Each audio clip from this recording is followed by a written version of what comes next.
All right. So, since we were talking about the Air Force, Mm-hmm. what motivated you to join the Air Force? Why was that your choice? I suspect the whole thing was because my older brother Joe had been there for 4 years and loved it while he was in there.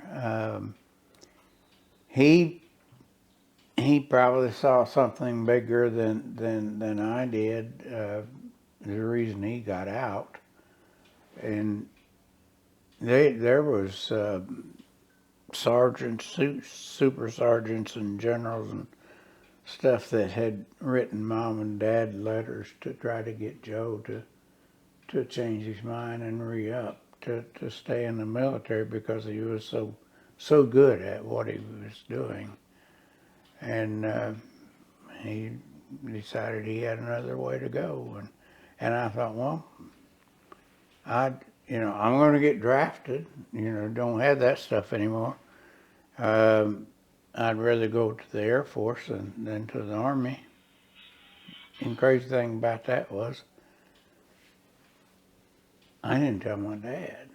Oh, you just enlisted? I had confided in my mom and all, and I'd taken all the tests and qualified and all that stuff. And Mom says, "Have you talked to your dad?" And I said, "No." She said, "Don't you think you ought to?" And I said, "You're probably right." So when I told my dad, he said, "Well, you're not going to do no such a thing." I said, yes, I am. He said, "Wait till you get drafted. That way you only got to do 2 years. If you're going in the Air Force, if you're going in for the career," and I said, "That's exactly my thoughts right now, I probably said that more to get him off my butt than what I was really thinking. But anyhow, that's the way that went. What were your thoughts on the draft? Do you feel that men your age were more excited to go fight for their country, or were they kind of in fear of the draft? How do you think the general opinion of that was? General opinion was the people were my age, and they were ready to go take care of our country. People were more patriotic They're then. just A lot more. It's so much nicer to go into a volunteer, Air Force or Navy or something like that. But most people were ready to go defend their country, pure and simple. The way things were then, I chose an easier way by going to the Air Force, but anyhow, yeah, I answer your question. Yeah, I think people were prepared to go. Sure. Do you think that there is a singular, most valuable lesson that you've learned from serving your country or from joining the Air Force? I don't know if there's any singular thing. It's just you feel like you've contributed. That's the whole thing. You've got this beautiful country to live in, and you need to do something to make it stay this way. So anyhow, what I did was very little, but I'm proud of what I did. So. That's what's important. Yeah. So do you think that it was, do you think that part of why you and Grammy's dating time was so short was because you were in the Air Force, or do you think that it would have moved along so quickly whether you were in it or not? Years not enough.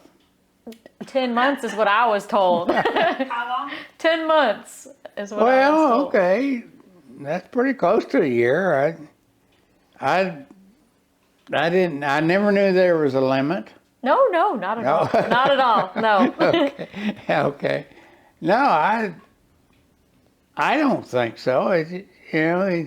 sometimes you get to a point where you feel, this is what we want to do. This is what I want to do. And you jump in. And that's what we did. We jumped in. Boy, were we surprised. No, it was a good thing. Has been good for 60 years. Can you tell me about, I know that you guys met at Johnny's, but can you tell me about the first few weeks after that and how you pursued Grammy? Oh, Lord, things just didn't go quick enough, I think. At that time, you met somebody, you liked them, and you wanted to be with them more and more. And, finally got a date, and probably our first date, and we were driving down the Speedway, probably. And I said, well, when's your birthday? She said, January. And I said, oh, mine is too. I said, what day's yours? And she said, 19th. And I thought, bullshit. She found out something about me. And anyhow, she said, when's your? I said, it's the 19th, She said, I didn't know. So, yeah, that was pretty crazy. So, Things were meant to be. Yeah, that's signed, sealed, delivered. It's funny. I had a part-time job at a service station downtown, and there was this guy that I worked with. What was his name? Boyd Fenton. Nice guy. Very nice guy. And when I told him about us going to get married, and he started asking questions about birthday. He believed in the stars and all that stuff. And I said, we have the same birthday. He says, break it off. Break it off. That can't work. I said, sorry, Boyd. Too late. Right, boy, was he wrong, right? Yeah. Anyhow. Was there a moment that you kind of realized, or maybe it clicked, that Grammy was the person that you wanted to marry? Is there an event or a date where it kind of solidified, like, wow, I'm in love with this woman? I don't know. I can't tell you that. I flat don't know. I just, I don't know. It's something that just kind of grew on me. It wasn't. So you didn't stop to think about it. It wasn't. No, it wasn't something that said, "Hey, this is it. This is it." That didn't happen. No, I can't answer that word. That is all right. Did you two have like a favorite thing that you liked to do together? Well, yeah, of course. Nothing I'm going to discuss here. I don't know. I don't guess there was. I don't remember any one We thing. didn't have a lot of money, so we couldn't go to a lot of places and do a lot of things. Drive up into the foothills of the mountains and look at cactus and and stuff like that. Just drive around and see the scenery and just be with each other. It didn't make any difference what we were doing. Just enjoy being with each other. So that's not any one thing. Like she said, we had no money.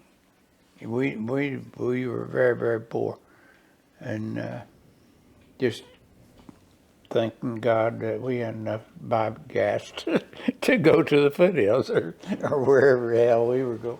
Yeah. But no, that was it. We may do. Do you have a favorite memory with your siblings growing up, or a favorite story with any of your siblings that you like to tell? I always enjoy being with them. Probably the most memorable was Thanksgiving one time that we went up there to be with them for Thanksgiving, and Patty always brought a turkey. Mom had a turkey. Nobody ever went hungry. I mean, we had so much food up there, and for some reason, Mom thought that Louise was bringing a turkey, and Mom's in the kitchen, you know, doing this and doing that and everything, and everybody else is doing what they're being told, you know, and Louise shows up. And she says, she got her turkey, and I said, no, she's not bringing a turkey in here. And she come in, and Mom says, well, where's your turkey? Well, he says, what are you talking about? She said, you were going to bring a turkey. She said, I didn't say I was going to bring a turkey. Mom is, who the hell knows how old she is, 85, something 80, I don't know. Louise is 65. And Mom just got all into her stuff. It was so funny. I kept it going. You were instigating it? Every inch of the way. I said, Mom, she don't have a turkey. She does not have a turkey. She's got it in the car. I said, she don't have a turkey, Mom. I'd get on her butt. And it was so funny. I mean, we had plenty to eat. Patty had a turkey, Mom had a turkey. They were probably both 25 pounds, you know. And we had it all out through the house. But this was back in the days when, and this would blow my mind. Food was left out on the table all day. Oh my. Big deal. People eating all day. No. No. Yeah. You understand? I do. That's just, there's nothing to it, you know. Because I thought we'd all died from food poisoning. Of Oh course, my yes, God, that's my thoughts. Lord, no. Maybe an hour, maybe. Oh, come on. My Lord, yeah. Well, there wasn't no place to put it. And leave it out till everybody starts going home that night. So Louise leaves, comes back with this little funny turkey, sits it up on top of the Next year, yeah. on the ship rope. little chocolate turkey. Oh my goodness. That was so much fun. Okay, so if you could bring one invention from the present day to your childhood, what would you bring and why? Probably GPS. I never know where I'm going, you know, and I think if we'd had GPS back then, it made things a lot easier. Yeah, I think if somebody handed me a map, it wouldn't do me a single bit of good. I can't read those. I wouldn't do very I well. had MapSco, you know, when in recruiting, when I was in recruiting down in New Orleans. And New Orleans is one of the toughest cities to get around in because the streets are all, you know, in the shape of the river, and it's a tough place. And even with MapScope, I had trouble as a recruiter getting where the hell I was going, and GPS was sure made that easier. So I'm hearing Yeah. that I inherited my sense of direction, or lack thereof, from you. Okay, all right then. All right, let's see. All right. Now, I won't be offended if it's not a moment between you and I, but what do you think has been your proudest moment as a grandpa? Well, that's really hard to say. Of course, number one, I was freaking delighted to see my first grandbaby. Absolutely. But to have 5 of them, and they're all so damn special, has just, And they're all I so thank the smart. Lord every day. Every day. Because I was just, I couldn't imagine. You see these stupid shows on TV where families are in such turmoil and crap, and we haven't had that. But as far as family, hey, we love each other. My God, we know everybody's gonna make mistakes, and you suck it up. Most everybody. Say, I'm sorry. I love you. Let me help. That's all. But that's basically it. Yeah, you knew what I was gonna say. I didn't. I didn't know what you were going to say. I was excited to hear your answer. Which is a good one. That's a good answer. Thank you. Very politically correct as well. All right, and then my last question for you is, knowing all of your grandkids now and knowing our personalities, what we're interested in. Well, of course, I don't need to ask that. I know that's the truth. But if you could go and tell your parents one thing about each of your grandkids, what would you tell them? God, I don't know how to answer that. I really don't. Of course, with you, I know how tenacious you are and how well you've done in spite of some things. And I'm really proud of that. And of course, Tori, holy crap, what can you say? She's a stand-up person and doing very, very well, and I love her to pieces too. Colton is, Colton is Colton, but he's hanging in there, and I've never given up on him. I absolutely not. I think he's going to be fine.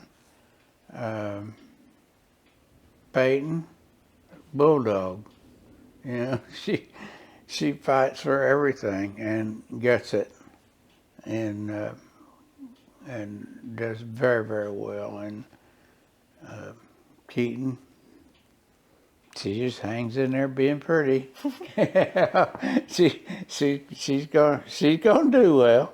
She's gonna do well. I've got no doubts about it. But kind of hard for me to say that, to say those things about everybody. It just, I love all you guys and don't know how to put anything else out there. All right. Yeah.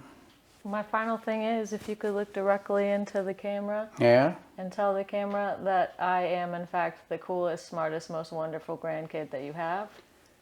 I'm not going to do that. That's all I got for you. All right then. And smart ass, maybe. We're cool. Well, thank you. All right then. Who's my favorite? Out of you two? No. Out of everybody? Grandkids? Yeah. Who's my favorite out of the grandkids? Oh, Tori, easy. She's my best friend. Certainly. She's easy peasy my best friend. But I think if I had to choose between Colton, Peyton, and Keaton, Keaton has always been my favorite because our birthdays are one day apart. Yeah. I love her. I love them all, but Keaton's always been like especially with the age gap, my little baby, and I'm so proud of her for Sure. following her dreams and doing her thing and being a 16-foot tall, beautiful goddess. Keaton's my buddy. We're two Scorpios, you know. We're meant to be together. She's come a long way. She has. Yeah, she really has. Yeah, for so long it felt like Keaton was kind of, well, because she was just kind of floating along. 'Cause the rest of us were, Well, She was that never comes, really that kind of with youth. exactly. Yeah. We were all, well, Tori never gave anybody any hell, but the rest of us were all very busy giving our families hell, and Keaton and Tori just kind of hung out behind the scenes. Yeah. Just did their thing. I did have one more question for you, Graham. It was one of my favorite questions, and I completely skipped over it. Was there a moment where it really like sunk in that you're a grandmother now? Like, is there something that, like your first like grandma moment? Probably when you were born, Wait. since you were the first one. Yeah, okay. And you never know what that feels like until it happens. And you really can't explain it Yeah. until it happens.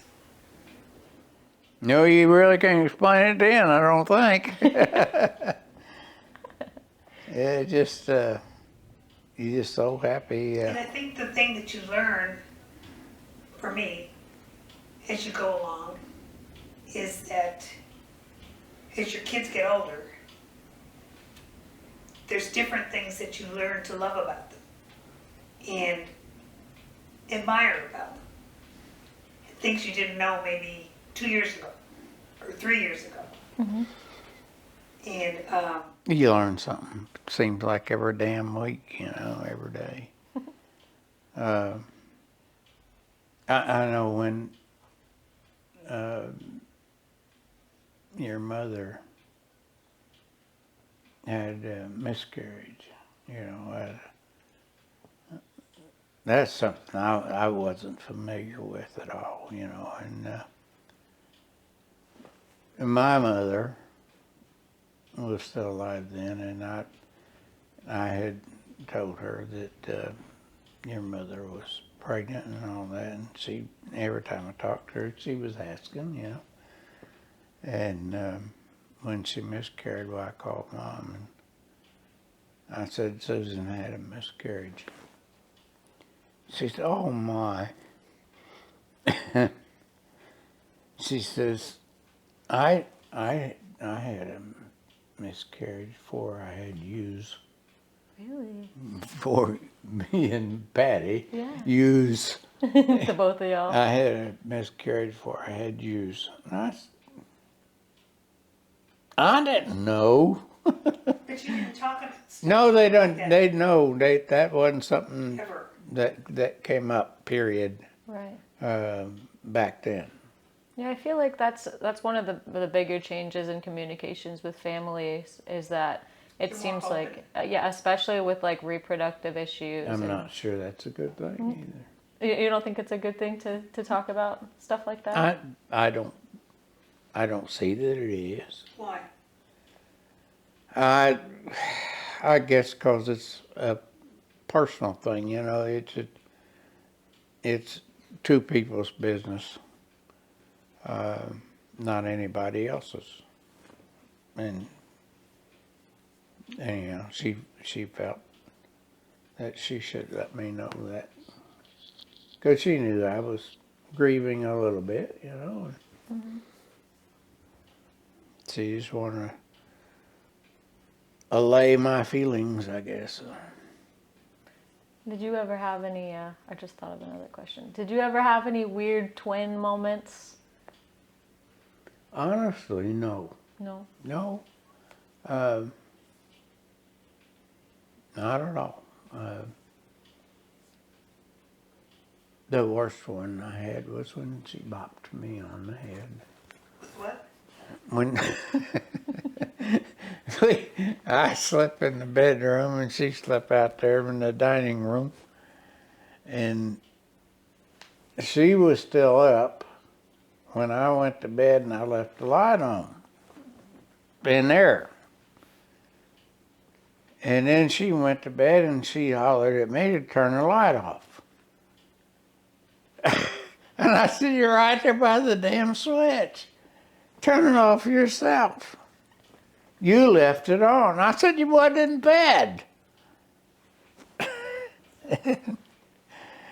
She come in there and whacked me on the head. I was sleeping at the wrong end of the bed, you know, and I do that once in a while, just to change up. She come in there and whacked me on the head, and then went and turned the light off. When you know, But as far as I made sure I took most of the same classes that she did in high school, because she was a pretty good student. I wasn't so much, and got a lot of help that way. But You get her to do all his homework. well, hell, he had to take the test in a period. You know, I mean, a semester. So I always passed. One of the teachers said, "You just barely made this one." Oh, Sam Smith. He was a good guy. you know, I would have made Tori turn the light off too if she left it on. Yeah. Sure would have. Absolutely. Yeah. Yeah. This has been an interview with my grandparents.